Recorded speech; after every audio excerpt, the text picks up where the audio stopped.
Coming around the bend, almost to the house. They didn't work out like I planned, but that happens. Hope you're all doing good. Hope your trucks are running good. I was supposed to go pick up another load, Houston, and I'd done this run for the last 2 days. Nice little run, pays about $1,000, and leave the house about 5 or 6 in the morning and be home about 3 or 4 in the afternoon. So perfect little run if you want to get home every day. I mean, the pay isn't outstanding, but still a nice little paycheck. So this was a run I got from a mega carrier. I won't mention any names, but a mega carrier making the run for a mega company. And what it was, I was supposed to pick up a loaded trailer at a DC, drop it off at another distribution center, and then bring an empty trailer back. Real easy. Well, should be real easy. So the first day I did the run, it took 2 hours to get through the front gate because of the way the mega carrier screwed up the paperwork. Not that big of a deal. Second day went a little bit better.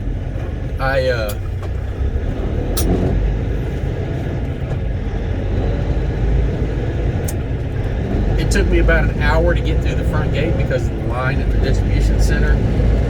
But I was in and out with my trailer in about an hour and a half, so a little bit better. Still shouldn't take that long. So this morning I went back to do the same load again.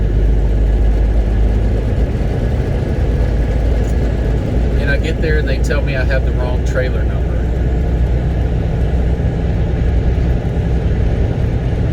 And so I called the agent, yada yada yada. An hour and a half later, they say, oh yeah, talk to somebody in transportation.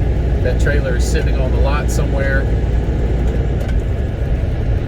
Well, it turns out that the mega carrier did give me the wrong trailer number. They put the wrong letters in front of the number. And so that's what was causing the whole issue. But then I get back there to shipping and receiving, and they ask what my trailer number is, and I give it to them. They find the paperwork, and they said, okay, where's the load going? I tell them. And then they said, what's the last four of the load number? And I tell them what was on my paperwork, and they said, no, that's not it. So I'm back on the phone with the agent. He gives me another load number. And at this point, it just sounds like he's just guessing and stuff. So I tried that load number, it doesn't work. So I'm back on the phone trying to reach the agent. He doesn't answer now. So I call him, leave a voicemail, nothing for 15 minutes. I call him back, I leave another voicemail. I said, listen, really trying to get this load in for you, but I've been here over 2 hours now, and you keep giving me the wrong information. I need the right information in the next 20 minutes, or I've got to move on from this. I'm wasting my time. So I give them 30 minutes. No emails, no voicemails, no calls, nothing. So I called him back one more time, and I said, listen, I'm trying to do the right thing here. I just need you to call me back and give me the correct load number. I wait 15 more minutes. And so at that point, I sent out an email so there'd be a paper trail. And I sent it to him, the agent, and Swift. They have a troubleshooting department. And basically laid it out that I'm here, I'm not getting the correct information. I've been here for 3 hours now, and I'm cutting my losses now. So I tell them, take me off of this load, and I'm leaving the property right now. And that was 2.5 hours ago. I still haven't received a response, a call, an email, nothing. So not that big of a deal. You know, if I'd have been leased on to a company or a company driver, I would have been trapped there. And these companies know they have you trapped. You know, you sign this little rate con, and what they do is they offer you a little sum of money for detention. You know, 50, 75 bucks for you to sit there. And then after 3 hours, they realize, oh, wait a minute, he's starting to rack up a good amount of money here. So let's change this to layover pay.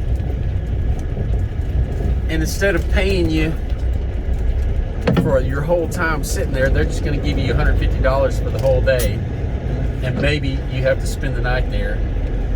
As you can see, I'm pulling down my street right here. But yeah, it's just one of those things where I just had to cut my losses, because earlier this month I did a load for these same people, and that's what they did to me. I sat the whole day, and instead of paying me detention, they changed it to layover pay, where I should have gotten about $400 for detention, and instead I ended up getting $150 for a wasted day. So it'll happen, and if I hadn't known their track record, I might have stayed around a little bit longer to see if maybe they would come up with the right information. But with these mega carriers, they're just inefficient. Now, not hearing back from the agent, I don't know if that's good or bad. I don't know if he's going to try to keep me from, doing that load again, which I really like the load. I don't want to lose access to it. But I'm also not going to lose money because somebody isn't doing their job.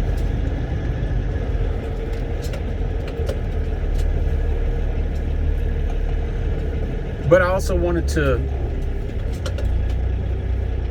talk about a question I get quite a bit, and I've talked to several people over the past few weeks who are talking about getting their own authority. And one of the questions I get quite a bit is people wanting to know, if they get their authority, can they just run 2 or 3 days a week and make enough money to pay the bills? And it's a valid question, because a lot of people want to do it as sort of maybe like an early retirement. They've already retired from one job and they don't want to work or be the road warrior. They just want to do something to fill their time and make a decent living. And my answer to that is going to be maybe. For most people, it's maybe. Because really, it all depends on your overhead. For me, I can do that because my truck is paid for, and as far as my business expenses, my biggest expense is going to be fuel and insurance. So I can do this one run that I've been doing the past couple of days. If I just did it for one day and, spent about $150 on fuel and paid all my business expenses for the entire week, I'd still come home with over $400. For a lot of people, that's different, depending on your overhead. And you got to think about some maintenance too. Assuming you're only doing one run a week, your maintenance shouldn't be that bad, but you just never know. So it's all about, how well you planned ahead. If your truck is paid for, if you try to do it, try to go out and get a lease truck or a brand new truck, and you have that big payment every week, it's going to be very difficult to just run 1, 2, or 3 days a week. 3 days a week is definitely doable, depending on how you do it, what kind of run you do. But for a lot of people who are chasing that big truck payment, it's just going to be extremely difficult to just treat it like an early retirement type of thing. So hopefully that answers some questions on that. But like I said, I've had people reach out to me and ask if they can give me a call and get some advice on, getting your authority and driving and stuff like that. And I tell each one of them I'm definitely no expert, but I don't mind doing that. So if there's, people out there that need some advice, maybe a direction to go to, all I can do is relate the way that I've done it and my experiences, and hopefully that can help somebody. So if you guys are out there and need some questions asked that you can't do all in one YouTube video or on the comment section, feel free to hit me up on the comment section, and I'll send you my number. I don't mind it at all. So I'm going to try to put out one more video this weekend if I have enough time. Part 4 of Getting Your Own Authority. So I may do that Saturday evening or Sunday morning. But you guys have a good weekend, and we'll see you next time.